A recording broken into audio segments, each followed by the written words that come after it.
All right, welcome everybody. We're back. We're back, Lucas. We're back. We're back alive. Here we go, people. We got another exciting ZBrushCentral Image Breakdown. We got my friend here, Mr. Lucas. How are you? How are things? Hey, how's it going, man? All good, and you? Good, good. Well, we're going to be covering a fun topic today: dragons. More dragons, yeah. Lots of dragons, dragons for sure. So it is a popular subject, I think, for many people, you know, and I think you have a lot of amazing tips to give them on how you've been able to create the piece you have, which I will share links as we go through here too about, because this is a collectible. This is a collectible, yeah. This is collectible for Wizards of the Coast, and it was done for PCS. So yeah, it was good, yeah. Yeah, you learn a lot in the way as well, right?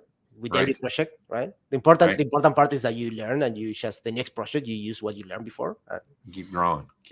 Yeah, Right. I think that's what artist is. You just keep growing, finding new projects to work on. And you find new ways and to do things, new techniques. I don't think you ever stop learning. Personally, I'm learning every day.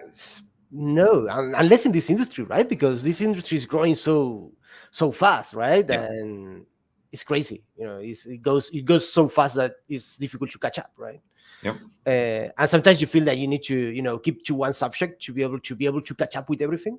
Yep. And when you see around, say, oh, you know, it's so much more, right?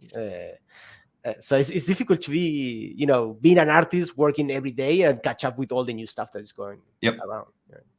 Well, for those of you maybe obviously have joined these before, I'm going to hand it over to Lucas here in a second. He's going to show you everything that he's been doing. And as we go along, I will manage the chat, look for any questions I might be able to funnel to Lucas's way. So please, if you're just joining us for the first time, feel free to ask any questions. And where we can, we'll try and get those to Lucas so he can answer them for you. But we'll do our best to get, well, there it is. There it is. Look at that. I'm going to ask the first question right out the gate because I know people are going to ask. How many total polygon count is this? 709 million? 790 million. Yeah. 790. I think this is 709 million. 709. Okay, 709. All right. Wow. And that's not HD. This is all. No HD. Because, no HD. You know, HD for 3D printing is not. I mean, you will need to decimate it. You need to do other processes to take the HD out of there. So every piece in this model have around 50 million polygons. And the heads have around 50 million polygons. The necks have around 50 million polygons. The body have 60, 70, something like that. So everything is have a lot of detail. How many heads is how many heads is it again? Is it 5? This guy has 5 heads. Yeah, TIAMAT is the queen of dragons in the world of Dungeons and Dragons, and give it a minute. It's a bit. It takes time. It's a little bit slow right now. You're broadcasting too. Well, that would be a question for managing the file itself, working with it for you. Honestly, the best way to work with something like this for me is use the dynamic. Yep. If I use dynamic, I can move fast. And normally, in this case, I have everything as high res, so you know, so people can see all the detail. But normally, if I'm working, I will have different. I will only have in the highest resolutions the piece I'm working on, the two pieces that are connected together, right? But for this guy, you know, it's different to work in collectible than in films, you know, because when you work in a collectible, you know that everything needs to be 3D printed. When you work for films, you can use map and other resources to, you know, get more detail into the mesh, right? So it's a different process. Right. But this is the. So this is the final. This is the final. Final. How many subtools it ended up being? I have my screen small, so I can't. I have no idea. Let me see. At the top right corner, your big icon. Top right there. corner. No, where your subtool icon is, the big one. The big one. Up more. Oh, 69. There we go. Yeah, 69. Okay. Yeah. Nice. This is not too bad, right? 69 No. is no, this is not too bad. 69. This is amazing. Well, congratulations. A beautiful piece. Thank And you. then you accentuated stuff for the print itself as well. Yeah, it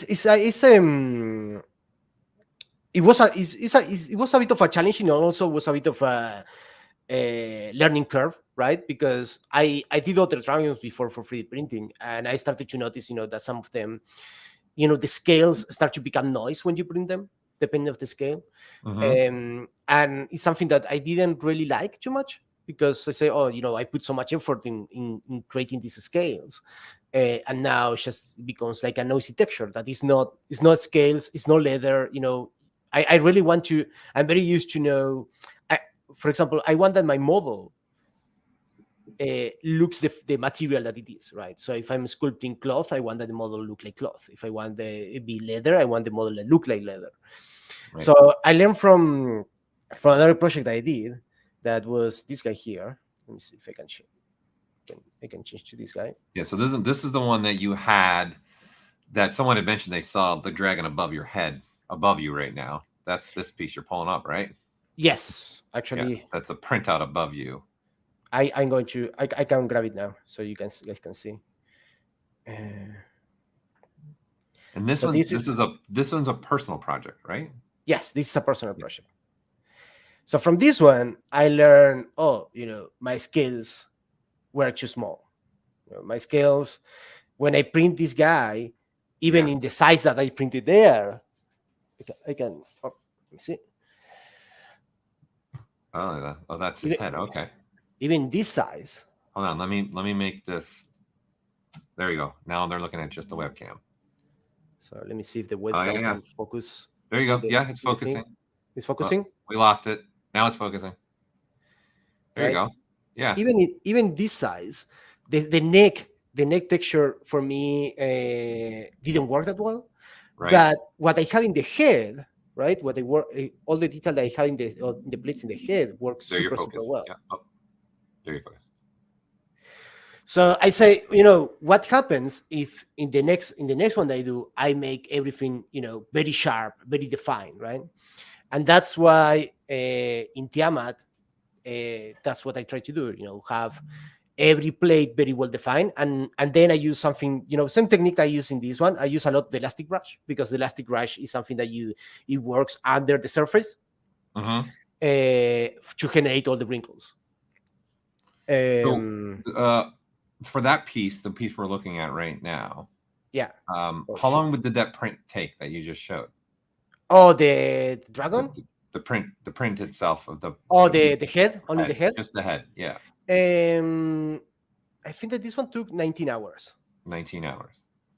And then how long do you think it took you to do this project? So because you're talking about you learned a lot from it, right? This one, it took me around 4 months to do. 4 months. But this is like after you worked already 8 or 10 hours a day. Yes. This is after. This is after work. After work. Another 4 hours to 6 hours a night. Not that much, but I try to put,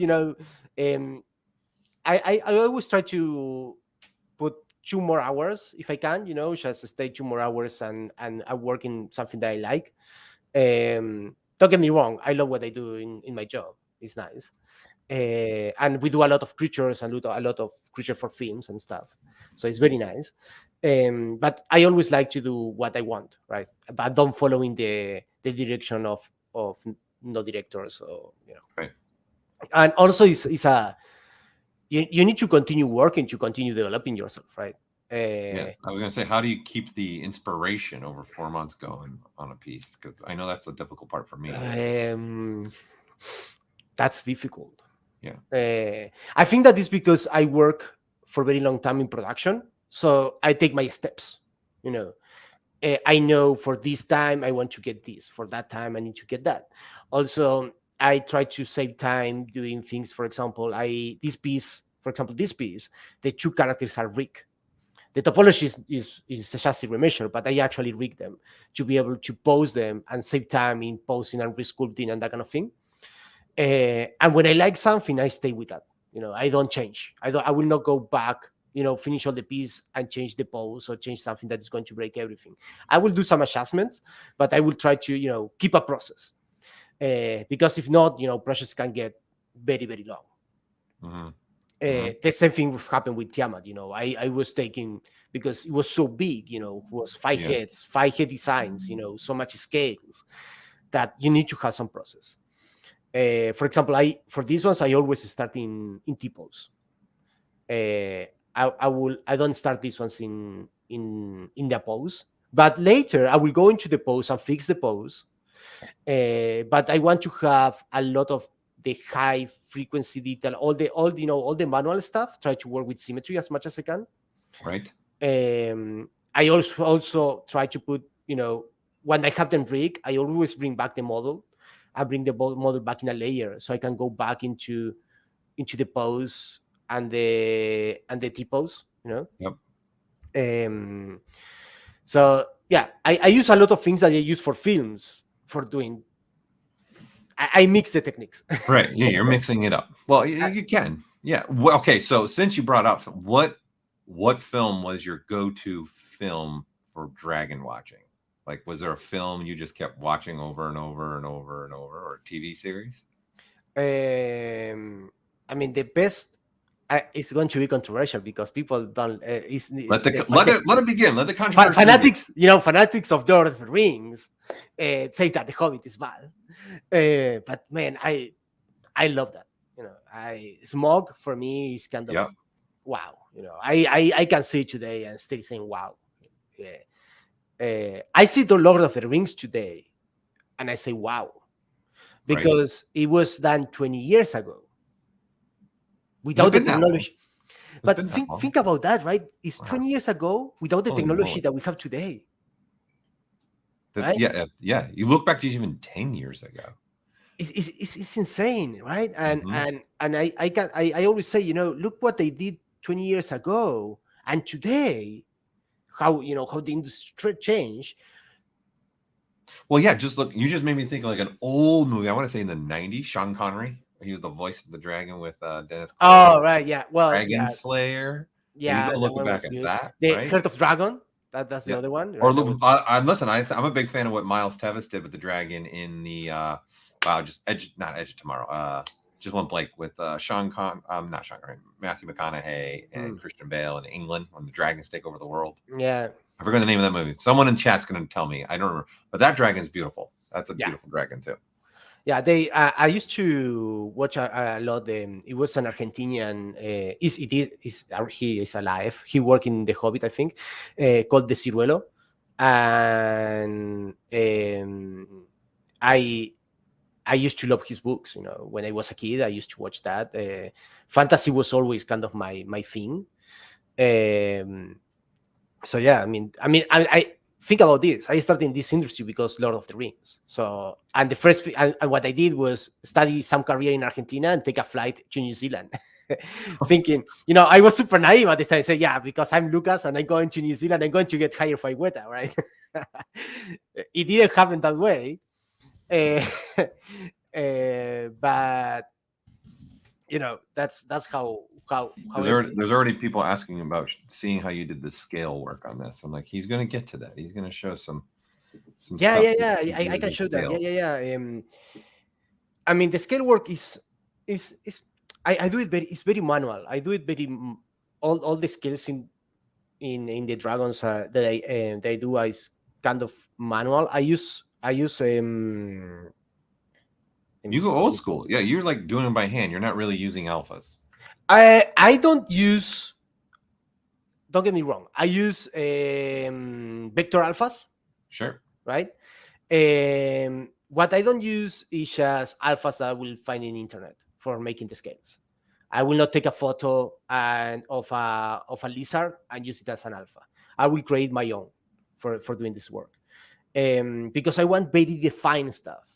I don't want to get mixed with noise of the photography or any because when you take a photo, the lights and the shadows, when you take it into gray, it's not always the shadow is going to be always the cavity, and the light is always going to be the height. So I like to see my alpha sculpted. So I'm going to show you more or less how I do it. Let me see. I have a big. Let me take a plane. So you're showing the technique that you use for your scales. Yeah, we can do that. Yeah, I can show no, very fast how you're moving on. You're moving on to showing some techniques now. Let me see. 3. Let's divide this a little bit like that. So you can, normally when I want to create a scale or something, I will take the clay brush. Right. Of course, I will find the reference, right? Oops. What kind of scale I want, but then you can take just the clay brush and make what scale you want to do. Then I use I did my own brush. It's like a demi standard, but it's not a demi standard. It's I call it standard slash LC standard slash. So this is your brush. This is my brush, and this brush, what it allows, it doesn't have a pinch, right, in it, so you can define very well borders, right? And then you can create, broken scales, and you can go up and down and that kind of thing, but doesn't have a pinch and works very well in corners, things like that the dim standard struggles. This brush cuts very well. So I use this for do pretty much everything from wrinkles to cuts in hard surface objects, because I use it for example, if I have a wrinkle, I will have a small fall off, so it gets more round and nice. And if I want to cut something hard surface, I will go very sharp, and I will go with a very high intensity, and then it will just it will just break stuff, right? There you go. Is this based on the standard brush? What did you build? Yes, it's based on the standard brush. Yeah. Standard brush. You have an alpha on it too? Yeah, I have an alpha. I have this guy. There you go. Yeah. I have I don't remember what I put, but I play quite a bit with the settings. Right. It's nothing fancy. I don't think that it's nothing fancy, but yeah, but I think it's a good point. You start playing around with brushes. You make your own brushes. It really so you can go very sharp. Imagine that you're doing some kind of metal. You can just chip some stuff and drop. Nice. So for that kind of stuff works very well. So that's pretty much it, right? I will create my scale in this way, but I'm going to show you with a proper scale. Let me see. Right now I have a brush that have 114 scales. Because after doing a couple of dragons, you start to create a lot of brushes, right? Imagine that you're doing for TIAMAT, I designed 5 heads with 5 different feelings. So each one of these dragons is totally different. It needs to feel like they're coming from different parts of the world. One is like a forest dragon. Actually, I have can I share a PureRef with some references? Sure. Yeah. Yeah. Sure. Yeah. Well, show your PureRef, like to get the people. Yeah, absolutely. So sorry, I'm jumping between subjects. I don't know if it's very organized. No, you're good. Okay, cool. So in Dungeons and Dragons, you have the 5-color dragons, right? Then you have the red one that is the flame dragon. Then you have the black one that throws like a smoke of acid or something like that, or gas, throws like a gas. The green one that comes from the forest and he throws acid. Then you have the blue one is the dragon of thunder, and the white one that is the ice dragon, right? That are the 5 dragons. So you can see that each one of them have a totally different feeling, right? So this one looks more like a croc. Then you have I don't know. This one I make it look more like kind of skills fighting iguana. For the ice one, for the white one, I make it look more like if we were more kind of snake scales. When the snake scales are pretty well structured, and they look almost kind of mechanical, but there's not. But yeah, well, so I started looking a lot of reference of dragons and different real life animals as well. I don't have the reference of real life animals, but it was a lot of them. And also take a look into anatomy, because whatever I do, I'm very used to in in films, normally what I do is whatever I do needs to be functional. And I take that into everything I do. If I'm doing a collectible, for me as well, the dragon needs to be functional. Even if they want to cheat some stuff, I want to try to make it functional, just because my brain does that. It just gets used to. So for me, the anatomy was very important. So the first thing that I do when I have a project like this one, I will research a lot. I will take anatomy, take a lot of Komodo dragons, crocodiles. Normally the anatomy of a dragon is a mix between. It could be a mix between a Komodo dragon and a lion. Normally, it could be the body of a lion with multiple heads. If you take a look into these guys, they have kind of a feline anatomy on them. Maybe not these ones, but if you take a look into these guys, for example, they have a lot of a feline anatomy. So big cat anatomy, big cat anatomy. Yeah, for sure. But in this case, they wanted to make it feel more heavy, right? Felines normally feel light, right? Now Komodo dragons feel heavy. And fun enough, the anatomy of a Komodo dragon in the arms is kind of similar to the human anatomy, right? How the muscles are arranged is very, very similar. And you know that in comic books, even any creature have biceps in comics. So collectibles are part of that, right? Yep. So this is your block. Is this a block? This is your block out? This is my block up. This is the first thing that I will block, Wait, how far did you take the heads? Can you zoom into the images more? How far did you end up taking the heads? Oh, okay. That's just the. So it looks like you did some bone structure there. Yeah. I would go for the first thing that I do is just put some bone structure, some understand that they're lying, right? I will not start with the scales straight away. I will just try to figure out how the structure of the creature is going to be. Where is the cheekbone? Especially with 5 heads attaching to one body. Yeah, and then wings. And then wings, and you had like everything thrown at you for this project. And a lot of this, I don't do it by it's a lot of this work that I don't overthink it, right? It just start to happen because with a lot of years you practice it and you do it without we do it by default kind of thing, right? It's like that's what happens. But normally if I do something that a creature that I don't understand, the first thing that I will do is find the bone structure of anything. If I do, and if it's something realistic, it's even more important.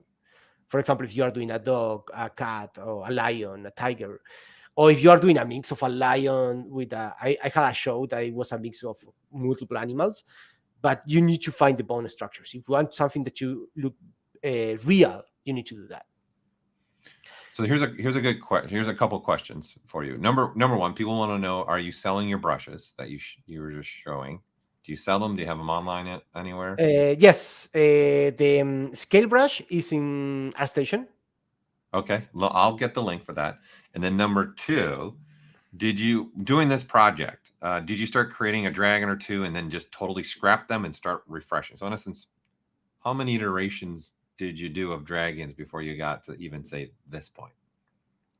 What for? Like the block out? Did you? Iterations. I mean, for the heads. Yeah. For the heads, I didn't do that many iterations. I think that I had a good idea of what I wanted when I started each one of them. I did my research, and making your research, it will when you do dragons, your book is this big. Making the research is going to make it smaller until you have an idea. Imagine that if you are designing 5 hat dragon heads, you want to be kind of efficient. So the best way is to understand what's the look of each one of the dragons that you want to do. So in this case, I knew that the red one is the most traditional one. It's something that you're going to see out of it's a traditional dragon that people are most Like even like all those fantasy, like all the fantasy dragons and stuff. Yeah, exactly. It's a normal fantasy dragon. Yeah. Then the green one say, okay, the green one comes from the forest. It's green, right? It's a croc. It's come from the croc. So even the scales are designed out of a croc, you know. For the blue one, I went very, very wanna. Let me see if I can go from. Oh, look, here are the some. So let's go for the green one, for example. Yeah, we shared a link to his brushes in the chat, everybody, so you can see it. Here we go. Green guy. So the green dragon, we know you say forest, you say crocodiles and that kind of stuff. So the scales are designed out of crocodiles. So I took reference of crocodiles. I made scale brushes that look like crocs. Mm-hmm. And then you will add that small details. You know, some crocs have these small dots in the scales, right? Yep. So I based it out of that. For the blue one, is more kind of iguana. So I started to take a look at iguana with big scales, right? Yeah. But also he have a very rocky look. So I try to mix, you know, a bit of for the horns to look more rocky, a little bit more rocky. Mm-hmm. It's weird because he have these big ears, but you know, it's part of Dungeons and Dragons, Blue Dragons. I like that. Mm-hmm. So you need to think that I can't. When I'm doing this, I can't rip off all the art that is of Dungeons and Dragons. You know, you are designing, but you are limited. You are designing inside that box and making it look, improving from there. But you can't just go crazy, right? Then you have the white one. That this one is the one that I did more kind of snake scales for them. Mm-hmm. For the head.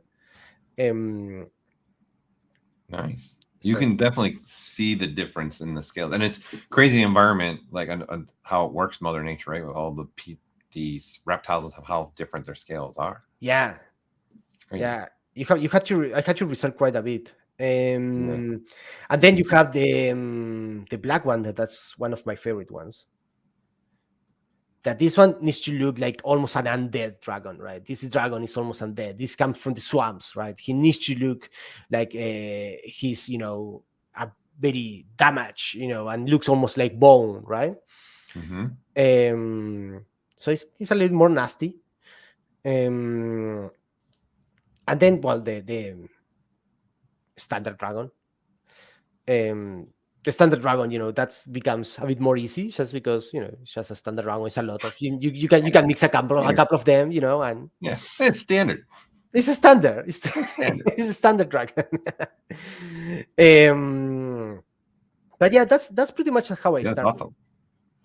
Yeah, I think that's a great breakdown, showing how much research you had to do, have an understanding of the scale patterns, and then making the brushes for each one of those. The most important, what I was very happy was that, I spent a lot of time making these scales, but then when you go to the print, you can see them, and that's the good part, when you define something very sharp in the sculpt and it's not noisy and it's not, if you can define it in your ZBrush model, then in the print it's going to be defined, right? So yeah. So going back to the scales. Yep. So I will normally, if I want to create a scale brush, as I showed before, I will sculpt it in a plane. First, I will make one like this one, for example. Oh, sorry. Let me go back and make this 100. I will make one like this guy here, right? But then I will make another ones that will come from that guy, right? For example, let me take a look. So imagine that I did this guy. Yeah, I did this scale. But then I will do a variation of that one that will be this one, right? So then what I will do is take all of that ones. Imagine that you have 2, 3, 4 scales that are, maybe these 5 here, and make something look more like this guy here, right? So then when you go into something that is, the problem with dragons is that the neck is very circular. So when you drag an alpha, it's not like in a plane, right? That is going to be perfect. It's going to have some fading in the corners. So what you do, you will do a mask, right? And you will apply it there, and then you will fill the gaps, right? You will have another alpha here, and then you will go with the other ones, and try to fill all the gaps that you weren't able to get with the vector. But it doesn't finish there, right? Because also you have wrinkles. You need to have wrinkles, right? Because not it's just a cylinder with scales, right? So you need to deform and have wrinkles. But I do the wrinkle work after I apply the alphas. So let me show that, because that's Sure. Let me see how I can show that in a good way. So in the someone's asking about the brush pack you're selling. Does it have your standard slash brush you made in there? Yeah, everything is there. That one I think that is also for free somewhere, but I don't know where. I think I put it somewhere for free and I forget about it.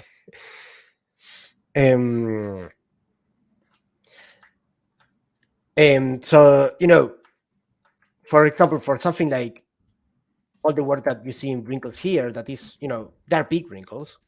But if I'm going to smooth this thing here, let me smooth it.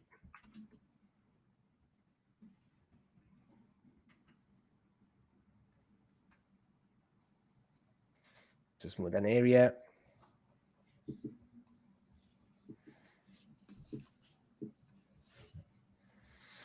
All right. I might don't have enough resolution. Let me see. Was that 9 levels? 10? What do you have? 10? Six levels. Right.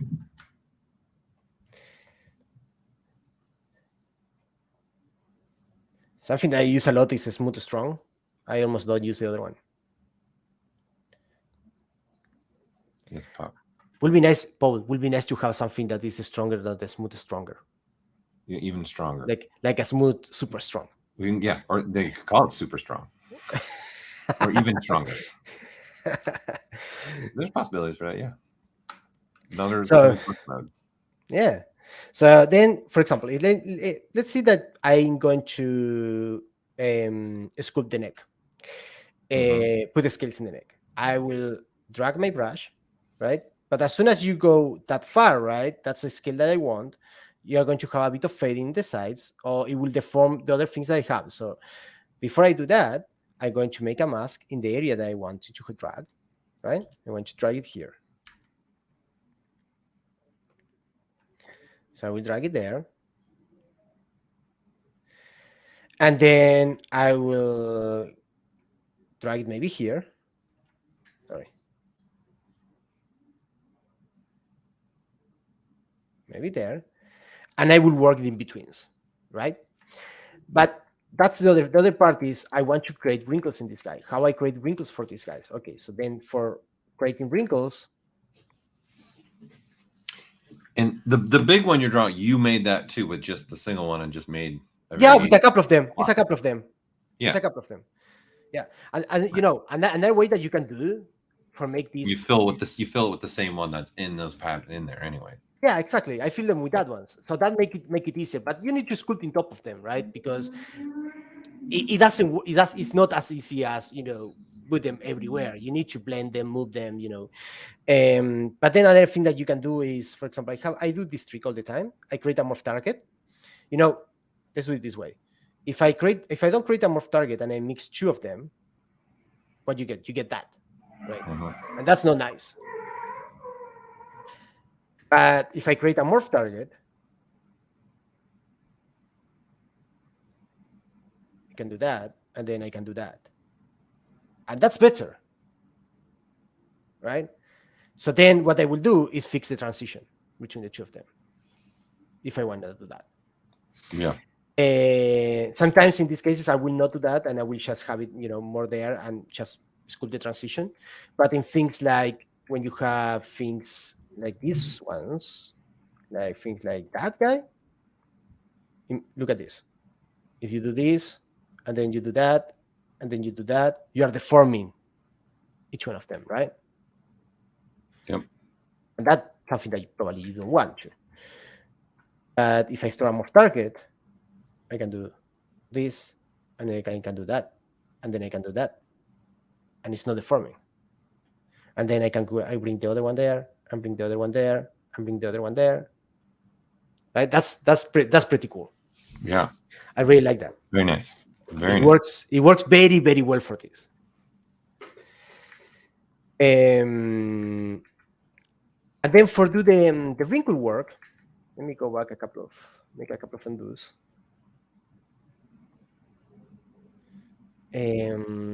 I will use, let me take another neck, maybe. This one, something that is a bit cleaner. Maybe the blue one. Let's take the black one. All right. So imagine that I want to create some wrinkles here. If I go with the standard brush, and I want to go with the standard brush with alpha 01. Let's see. Go a bit stronger. No, you start to lose what you sculpted, right? Yeah. And that's something that normally I don't want to happen, because I already put all the detail. I don't want to, destroy it. So I will use the elastic with alpha 01 with a lower intensity, because if you go crazy, it's going to, well, it's not too bad, but lower than that. Nice. Yep. Start to create all of these imperfections. And you're not losing your scale details. And I don't lose the scale details. I also use these with drag rect. And if I want to add, some noise into the, just have a little bit of texture in there, I would use that as well. Because it will never conflict with with what I sculpted. So for that, it's very nice. It's very nice. I use it for a lot, the elastic. Yep. A lot. Imagine that you're doing a creature for themes that you have XYZ maps. You paint it in another software and you bring them back into ZBrush, and you have all this very high frequency detail. You go with elastic and you can go through wrinkles and give them different volumes, and very fast. You have something that is you took the complexity up one notch more, right? Right. So for that is very, very good. So yeah. So a question came through: why not just do the wrinkles before applying an alpha? Because when you apply the alpha, your alpha gets deformed. Yeah, the form brush is also another one that can work really nice like that too. The form can do that. Yeah, the form brush can do that as well. Form soft. Yeah, the form soft that's something very similar, right? Yep. Yeah, it's like I like to call it a combination of a little bit of like inflate with standard brush. I tried with this one. The only thing with this one is that I need to go with a pretty low, a very low intensity, because as soon as I go higher, I start to take out, a little bit of the, because have a little bit of clay as well. This one, a little bit. Yeah. If I remember right, I'd have to look. I forget the base. We'd have to scroll over. There's a couple more in the light box too. Yeah. So yeah, that's why. If you have a wrinkle like that, it will get deformed when you apply the alpha. But I know you're showing pieces of the neck. So a question earlier was with the wings. Yeah. You made them separate. All these pieces separate for the wings. So like yes, yeah, and then it's not merged with the body in the sense it's not welded together. No, the wings are their own thing. I weld them for printing, right? I can show later the file that, but I didn't. I was lucky enough and I didn't set it up for printing. Someone else did that work. But yeah, the wings are separate, so I can keep, a bit more flexible. And you posing wise, someone asked your posing. You posed it in here where you're just using Transpose Master. No. For posing, I actually rig the character. I go to another software and I make a very fast rig. Very fast, it doesn't need, it will not take me a day. It will take me 15 minutes. I will rig it. I will don't even change the weights, because then I use another technique to bring back the forms a little bit. And then I bring it back into ZBrush. Okay. Nice. So I mix the things that I mix, as I said before, to be able to get these things done, I mix techniques that I use in films, into just into ZBrush, right? Right. I mix stuff. Because when you have a rig and you deform the rig, you're going to see that you're going to have things stretching, but you can go into another package and make a delta mesh, and the delta mesh will bring back some of that things into the place, and then you can go back into ZBrush and finish fixing it. But the thing is that it always starts and it always ends in ZBrush. Sometimes you go a little bit out just to do some tricks somewhere, but you always come back, right?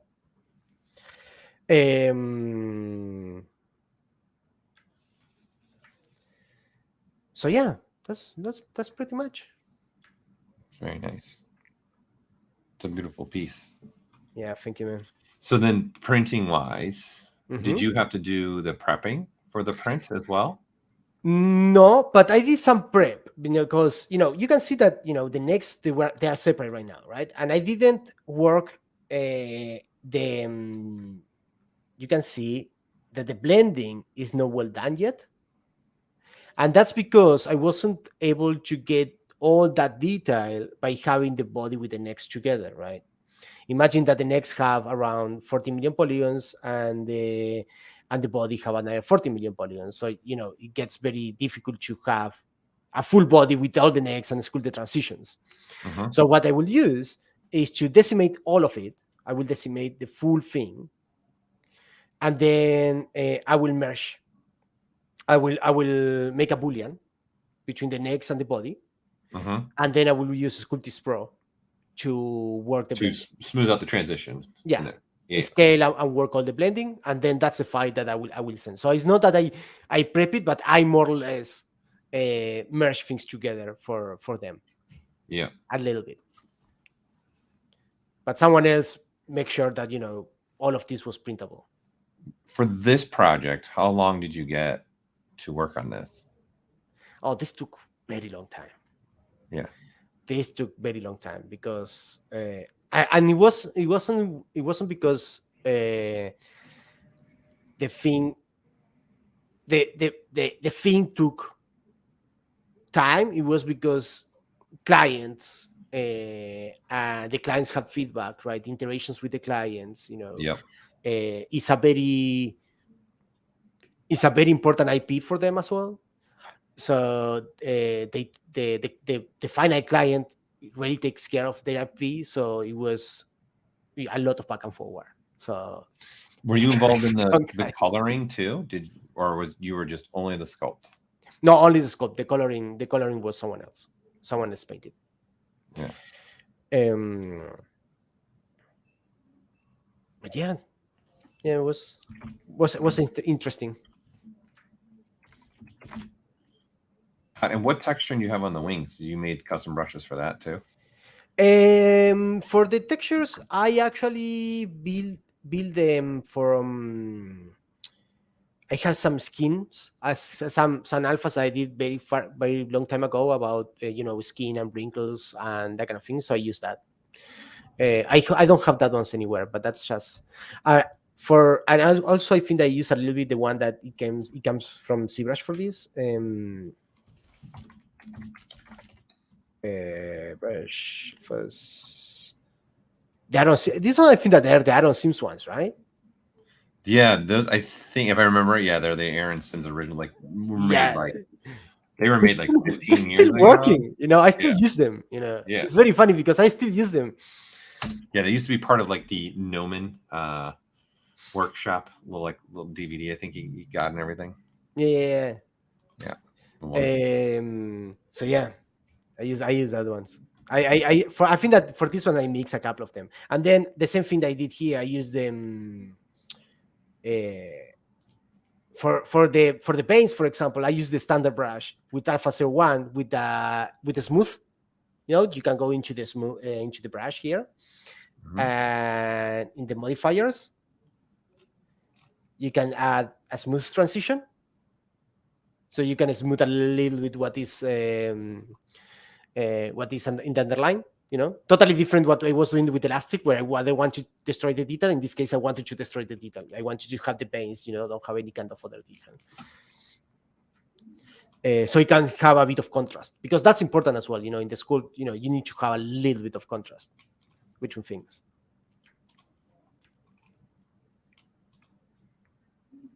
Very nice. And then the rocks, did you end up doing brushes for those too?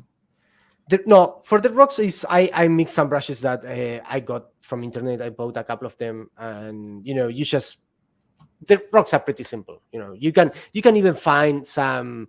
I didn't use for this one, but you can even find in internet some rock scans and that kind of things. Mix a couple of them together. Use up a couple of brushes, you know, and then. I didn't make the alpha for the rocks.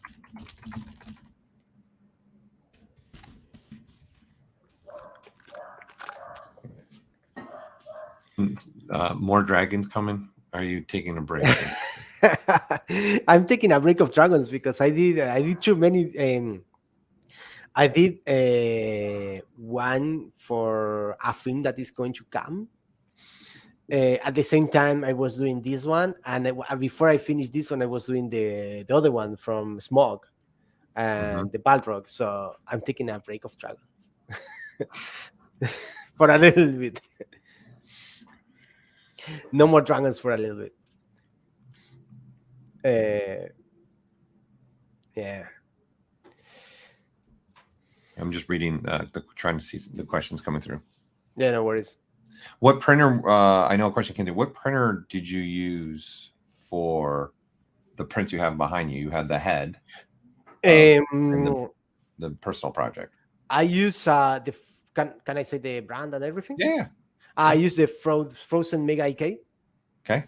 It's a very big printer. I'm going to, you know. You've got one. It's that one. There you go. The black box there. Yep. It's like a small fridge. That one. You know, the thing is that I don't have time for prep my stuff too much, and you can see that all the stuff that I print is have a lot of detail, right? And I don't want to, for example, this is one piece, you know, this was printed like that. So I don't have time to, you know, be cutting arms and legs and put them in the printer and set it up and that kind of thing, right? So I bought the biggest printer I could buy that was kind of affordable and giving, you know, good quality. Yep. Because it's not excessively expensive, you know. It's not a printer that's going to cost $10,000. It's I think that is 1.5K, something like that. It's not crazy. It's 8K. And I can put to print there very big stuff. Most of the stuff that I did, it went. Let me see. For example, I did this guy here. Hold on, let me make your webcam though. Okay. There you go. Now you're full webcam. So let me see if I can put. It might be tough to focus with all the empty space. There you go. Okay. So this guy here, for example, is the body is one print and the base is another one, right? That's pretty much. So you did the whole body as one. Yeah, like that. And then the base is another one. Yeah. Wow. And the supports I got Cheatbox and Cheatbox Pro, you know, the Pro version. Yeah. But the Pro version have a very clever auto support setting, and I just auto supporting. And I put a couple of extras just to feel better, but you know, honestly, it's just the thing. There's nothing like sending a big print off How many hours was that one? Do you remember how many hours that was? This one was around 15 hours, I think. 15? That's good. Yeah, because I changed the settings. The printer is not fast, but it's not fast with the normal settings. But if you tweak a little bit, it can become very fast. For example, the big head was 19 hours, and for something this size, okay, go. So for something like this size, Did you hollow it out? Yes, it's hollow. There you go. Yeah. 19 hours, so it's not too bad. The other one, the one that I have up there, the Smoke and the Balrog, I'm not going to take it just because it's too big for take it in. Okay, but that one there, that took me much more just because I was just learning. That was the first print I did in my life, and I was learning what settings to use. So I didn't want to touch anything, right? I wanted just to have it out of there. I think that it took me almost a week to print all the pieces. And the prints were, I had prints there that took 35 hours or more. Yeah. Yeah, I think my longest for me yet is 120 hours. What do you print for 120 hours? I did my gremlin. I did a 24-inch gremlin, and I did a it's huge. The big head that took like 110 hours, and that's an FDM. That took 100. Oh wow! It took 110 hours. Wow. In my case, I found that it's a setting that you can when it goes up, ZBrush has a setting that you can just before it touches the ground or the filament or makes the print, it can go very slow. Yeah. And when it goes out, it goes very slow. But then the transition of going up and down, I make it very fast. So then I save a lot of time in there. That's the only trick I do. Right. Yeah, which is good. That'll save you a second. It ends up being hours when it's all said and done. And also I can do that because it's not that I'm printing every single day. So it's not that I'm going to damage the machine just by doing 200 of that prints, right? In that fast. Right. So how many tests? So someone was asking, did you do a lot of test prints to get your understanding for this guy, how deep you really wanted the scales to be, or you just I go 100% berserk. I just put the things and press play and wait. And a little of this, a little of this, a little this, a little. Okay, I'm going to sleep. It's gonna work. Yeah. It's not bad to do that. Sometimes I do that too. For the person that asked the question, I'll take a little sliver, just a little piece that'll take maybe an hour or less to print, and then that'll give you a good understanding, a good gauge. It's all about the printer too they're using, right? So all this stuff we're talking about, the printer itself are going to be different. There's no necessarily perfection for every single printer on the market. No, honestly, I'm super basic. I mean, I start to understand a bit more about printing, but I don't have the time to understand every single thing. So I'm going to be honest. I go into ZBrush. I make this. I make my model. I take a little bit the size. I put in there. I say how big I can print it. Oh, I can print it this big. Okay, cool. I cut 2 pieces or one. As little as I can. I put some keys. Take into ZBrush. Put auto supports, put a couple of more, slice it. Do you have an image? I would love to see the support. What it looks like. Did you save an image by chance? That would be like support trees everywhere. Let me see if I can find it. Do you have one? I'm being really intrigued. I have in my phone for sure. Yeah, you made that one with the wings and everything in one print. That's very interesting. Normally, I would definitely break that up.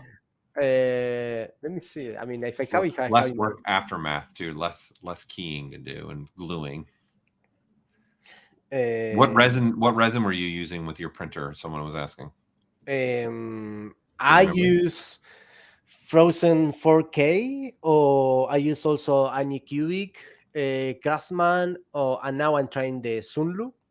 Okay. But I mix them. They're all the same. Let's be honest. It's just unless one of them comes with some different properties. Most of the resins are pretty much the same. And I have one that have a mix of frozen and anycubic and sunlu together, just mix them up, and that's why I got this green color, you know. So somebody was just asking why not send it to a printing service. Honestly, that pieces he's been showing would cost more than what he paid for the printer. Yes. So, like yes. to send it out to service. Usually, I say ballparky for the person that's asking. Like this is an old ballpark though, but I would say $100 an inch. So if you're making something that's 12, you're looking at $1,200 just for a 12-inch print. Yeah. Like that's a general rule. I'm not saying like, but if you go probably put it in a slicer and everything, the easiest way to do is go put it in a slicer, see of all the material. They'll tell you all the material it's using. And now go calculate that to how many bottles you're going to need of resin. But then if you're sending out the service, they're also going to charge you for their time, their cleanup, everything else. I mean, think about that, that the resin is not expensive. Print something like this. It's the post process that you're paying for. Yeah. And the printer time.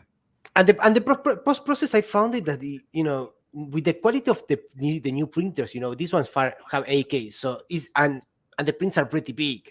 I mean, what I print is kind of big, so the post process is very fast because I take this piece. I know I mean, if you see how many supports it has, right? It's kind of a tree of supports coming out of there, right? But I want to see the other one. If you don't find it now, I'd love to see if you could. Of the one you did with the wings and then because you had. I'm going to try to find it. But I put it in a bucket with hot water.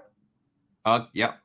Yeah, just for 30 seconds. I take it out and the supports just go away like that. So you put in some warm water. Yeah. And then because the support point that you're using is so minimal. Yeah. They'll start kind of giving away a little bit. Yeah, it gives away a little bit. Yeah. So another good thing is you can get knives that are heated knives, people that you can just and then instead of trying to cut them. Think that I do it for prototyping, right? So I prototype things imagine that I'm working in a film and I want to sell an idea to a director or to a VFX supervisor of the client, something like that. I can make I make a design of a creature. I put some movement into it, and I can print it very fast and get a prototype out. And giving a director or a VFX supervisor something physical, like even that it doesn't cost you thousands of dollars, cost me $50 in materials, and in my time it will cost me a couple of hours. Right. It could help you to sell an idea, and it could save weeks of work, right? Because this is more of it's a bit of psychology, right? Because having a toy in your hand, it just gives you nostalgia, right? And you give them something that then is going to be in the desk, and they are going to see it every single day for a very long time. And maybe will come the wife and say, "Oh wow, that looks great," or the producer say, "Oh, that looks great." So you are getting, people get it to like it for seeing more often.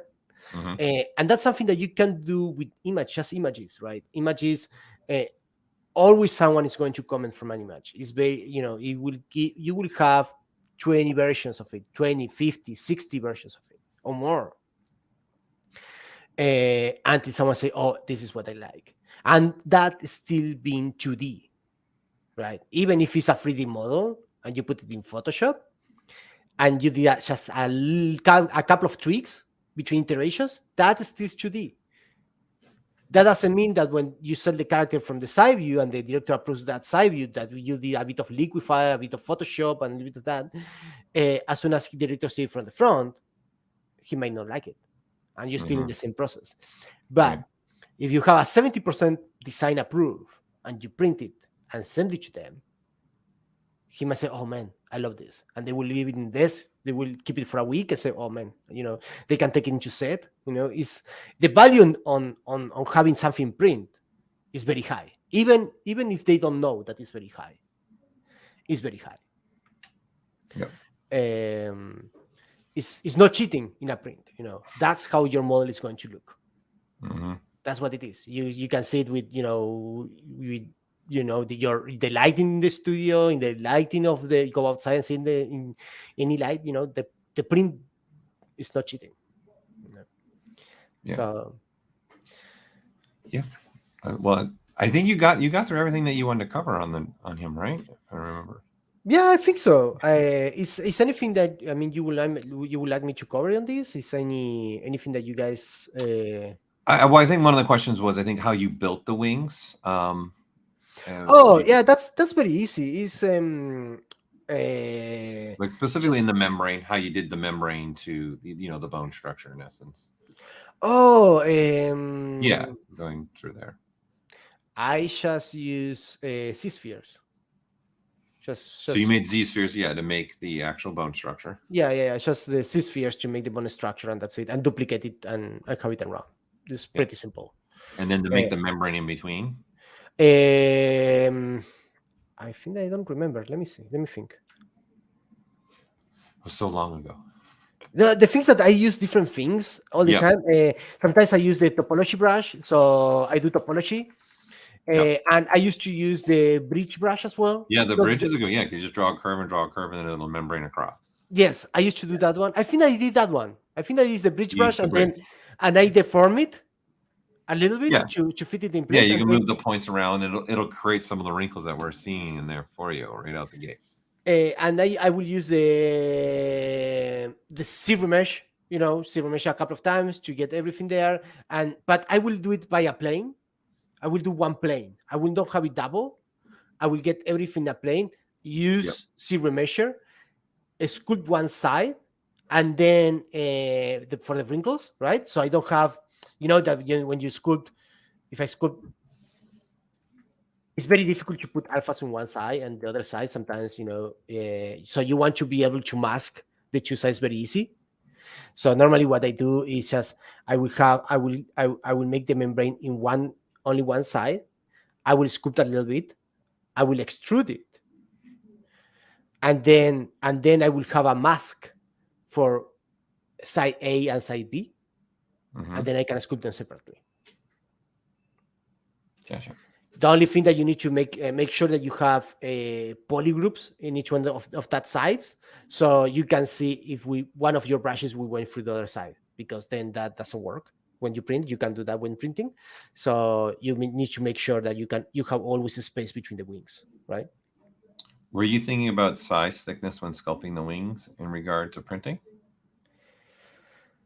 Yes, a little bit, yeah.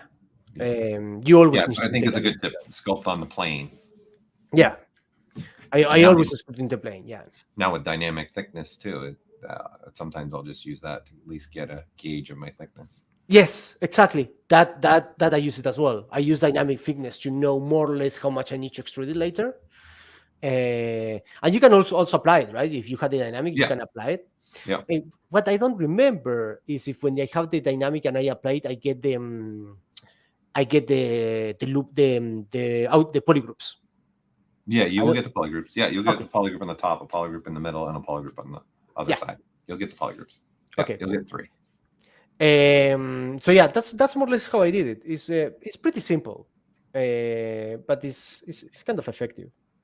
Yeah. For example, forget these big wrinkles working from the two sides, right? That's kind of tricky. So if you do it one side and then you extrude, you're going to get that working, right? Someone was asking for your brushes again, so I'm going to put them here. I'm just adding. I'm giving a link inside the chat where you can get the brushes. He is selling them. He's got 100+ brush. What is it? 100+ scales. Yeah, 100+ medium brushes. Yeah, it's a lot of it. Yeah. Very nice. Well, Lucas, thank you. This is, again, congratulations on this. Thank you, man. Print. And I'm looking where your shelf space is going to be to put this one once you get the physical. Oh man, it's like 1 meter. Yeah. Wide. Yeah. By 1.2 meters of length. Yeah, it's a big one. I shared a link earlier. Let me see if I can find it again. Let me get the. Yeah, it's not tiny. It's not tiny. It's pretty big. It's pretty big. I think I have some photos here. Let me see. Yeah. So as far as inches goes, it's 37.5 inches by 31 inches by 28 inches as far as inches go. is pretty big. Yeah. Here, I'll put the link again to it in there. That's a real life apple. Yeah, look at that thing. I'm like, where's the space? I'm looking for the space. I was thinking, because I'm in the studio, right? I was saying, where I'm going to put this thing, right? You're gonna have to make a shelf off the wall or something like just for Yeah, it. yeah. But imagine that the shelf needs to go out like a meter. Yeah, right? yeah. Yeah. So this good. is the reason why I don't have some of my big ones even out of the box. I'm like, I don't even know where to put this thing right now. Like, I'm out of room. Yeah, you need a room. Well, I have a friend that have boxes and boxes of boxes because he does a lot of collectibles, and he have a room full of boxes. Yeah, you get into it, and then you're like, Yeah, I need a room just for the collectibles. Yeah, just for the collectibles. Yeah. Yeah, I think that this one was my first collectible, actually Professionally manufactured. Manufactured collectible. Yeah. And I can see if it has this weight. Was a nice experience. Very different to films. It's more. I like that it's a bit more. Was a little more relaxed. So they didn't. It's not. You don't have that much of that time frame all the time. Yep. So that was nice. And I was doing it in my free time. Also, for when I do things, if I'm going to do something in my free time, it needs to be worth it. In this case, was our dragon with 5 heads, so that's worth it. How many dragons with 5 heads, right? Yeah, you took on a big one for your first one. I'm not gonna lie, this is a big project for the first one. So it was very interesting. Very interesting. Well, congratulations again. It was very nice. Very nice indeed. Well, I wanna thank you again for joining us for another ZBrushCentral Image Breakdown. I was excited to see you post and share this with the world when you got it all done, and then piece being available now, available on the Sideshow website that I've been sharing. So, and thank you for sharing your tips on how you're doing the scales and everything else. Yeah, no worries, man. Anytime. I mean, you guys have any questions? I mean, you can even contact me if you want to ask something. It's all good. Yeah, we've been sharing your ArtStation, so people can reach out to there. We shared your link tree as well. Yeah, you guys can contact me anytime, and if you have any questions or you want to know something, I don't have any trouble with that. Yeah, I was able to feed pretty much all the questions coming through to you as we were going along here. I think nice, awesome. You got them all answered. I think I might have missed one or two, but I think I got them all. That's great. That's awesome. Yeah. And then a lot of people saying amazing work, really beautiful, well done. Thank you, guys. It's just like if you want to come and get into the film industry or collectibles or anything that needs to be, it's kind of with ZBrush. It takes just time. I have when I started, I had a lead in the first studio that I worked. That was October Animation. And that lead, I still remember him because he, animation is a very good school. Starting modeling animation is a very good school because everything is for the form, everything is is going to be reused. Mm-hmm. And we used to work for projects of DreamWorks and Nickelodeon at that time, and that was in New Zealand. Just because Weta didn't want to hire me to make coffee, but. So I was working in that studio, and my lead told me, what's the difference between doing this? I was doing a box. Yeah, a box, right? Yeah. Think about this was 15 years ago, right? And this box had to have all the leads, and all the leads needs to be deformed very well, right? And it's a box. You would say, oh, it's simple, right? And he told me, if you're able to make this box properly, for the formation, and you want to make that helicopter, the only difference between that box and the helicopter is time. Mm-hmm. So in this, doesn't matter if you're sculpting for films, you're sculpting for collectibles, the base is the same. And with time, you get, you're going to start to get better, more projects, more things. It's very difficult to go from 0 to 100 in one day. It just takes time and years. But at some point you're going to be able to do it. It's just it's just time. It's time and effort. Yep. Put in that time and just keep working at it. Yeah, and you got to be willing to move on. If there's a model not working for you, move on. And it's a lot of I have a lot of people ask, oh, how you get into the films and how you, because even making creature for films is not that it's a lot of people that's work making creature for films. It's a small amount. I don't know if it's small, but it's not something that is advertised all the time.